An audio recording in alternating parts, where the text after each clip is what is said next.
Many thanks for staying with us and welcome back to Arise Exchange. Now, from JP Morgan Chase's Q3 earnings to developments at Ford and Qualcomm, my colleague Bode Ososami spoke extensively on Global Business Report earlier today, and here's a bit of that conversation with him.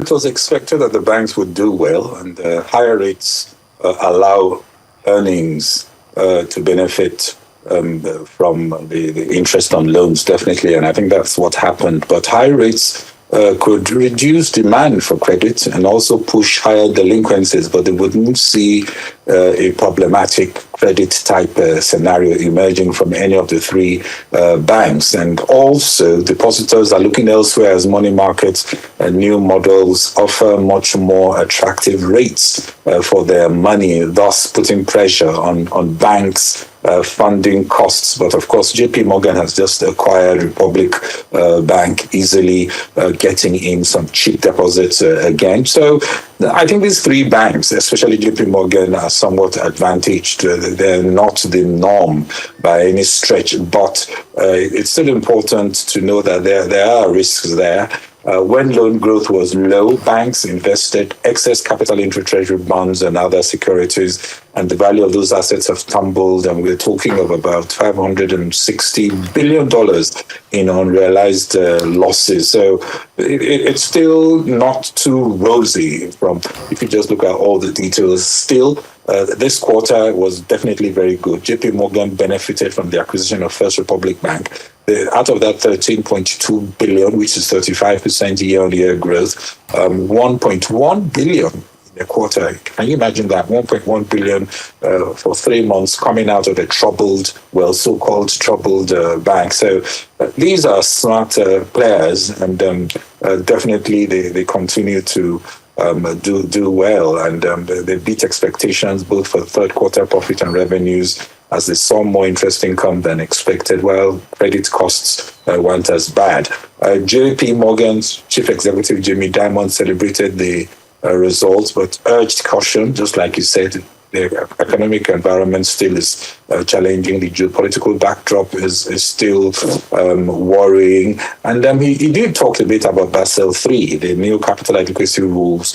And he commented that despite the fact that JP Morgan will adapt to the new rules, he warned that such material regulatory changes would likely have real-world consequences for markets and end users. Wells Fargo also today surpassed Wall Street expectations in Q3 earnings and revenue, as they benefited also from higher interest rates, which was offset by slowing lending activity. Wells Fargo is up 3.43% as we speak in Wall Street. That's their stock. JP Morgan is up 3.02%. So definitely it's a day where the big banks are shining. Citigroup's profit was steady. They beat third quarter estimates thanks to a surge in trading revenue and investment banking fees. So investment banking is coming back. And Citigroup also said they are slashing management layers from 13 to 8 as part of this sweeping reorganization they are doing. Functional roles have been reduced, and they've eliminated already 60 committees as they fight costs. Earnings per share was $1.63. If you take out divestitures, earnings per share is still $1.52, which is still much better than $1.21. So all their businesses seem to be growing, not so bad. If you look at the revenue growth resulting in about 9% overall growth. And then they've been divesting very actively, selling off less profitable retail banking businesses.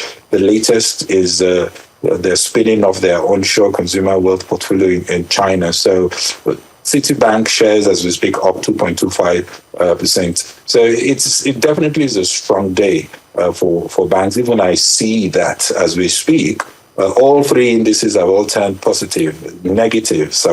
That's S&P 500 is down 0.4%, Dow is down 0.03%, Nasdaq is down 0.085%. So after that initial positive rush, it looks like it's down. Quite a volatile day, I dare say.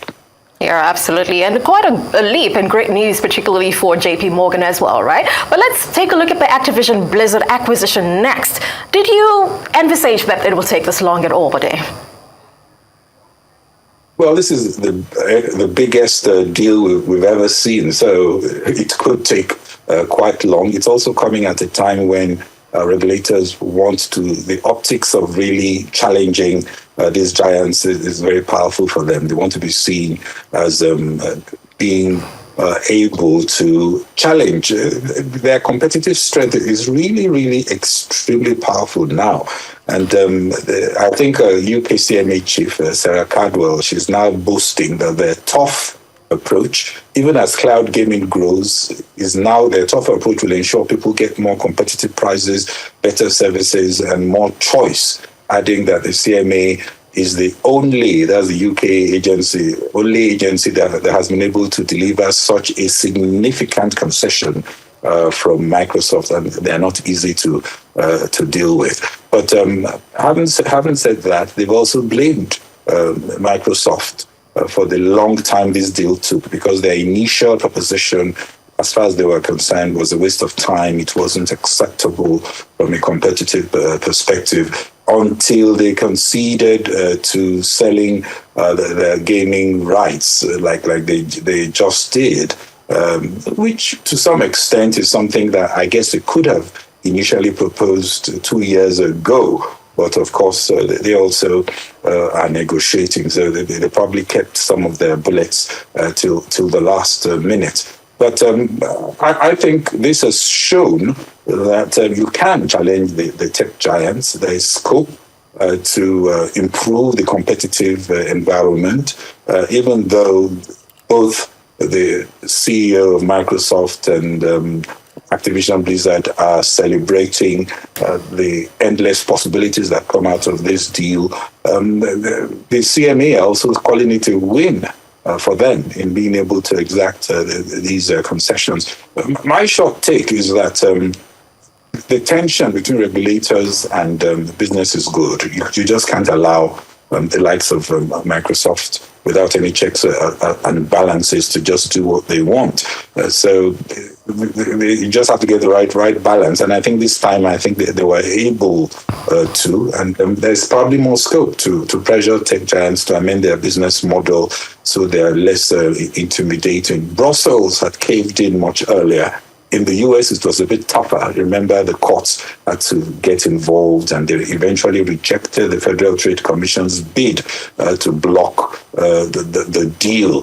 But it's also coming at a time when the environment is very tepid, and you can't just snub off this type of deal when you look at the foreign direct investment implications and so on. So, but Abby, the announcement is just the easier part of it. The integration, the merger integration, the associated change management, all this tends to be underestimated when you're doing a deal of this size. The culture issues, the system integration, the people issues, who gets to go when synergies creates layoffs. Getting bigger is not always getting better. Sometimes it means getting even things get more complicated.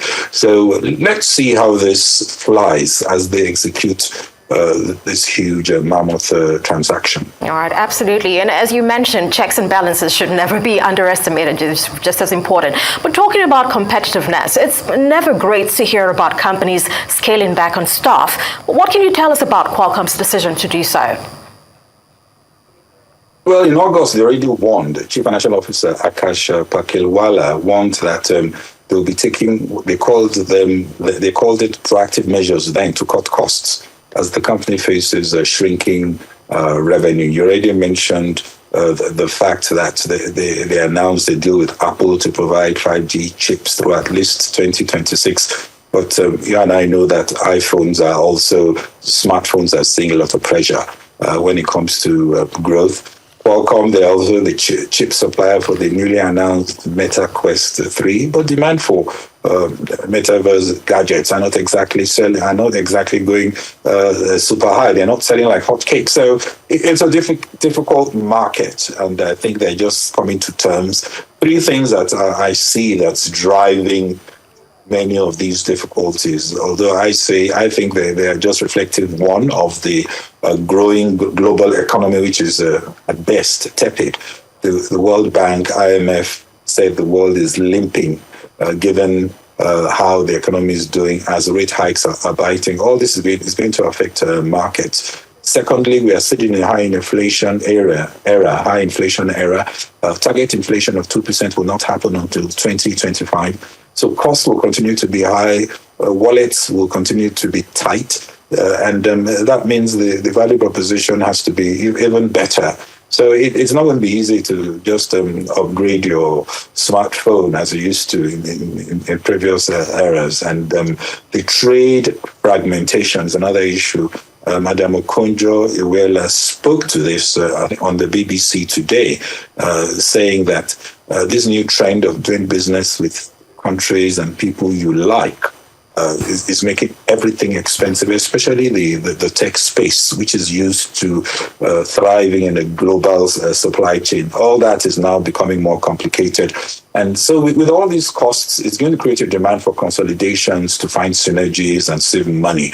And definitely for many, headcount is always the first place you go when you found that you've scraped the barrel in other areas. But according to them, in the near term, they don't see any immediate improvements in the recovery of their profitability and margins. And so I guess they had no choice but to just kick off these cut downs. And perhaps there may even be more if the environment doesn't improve.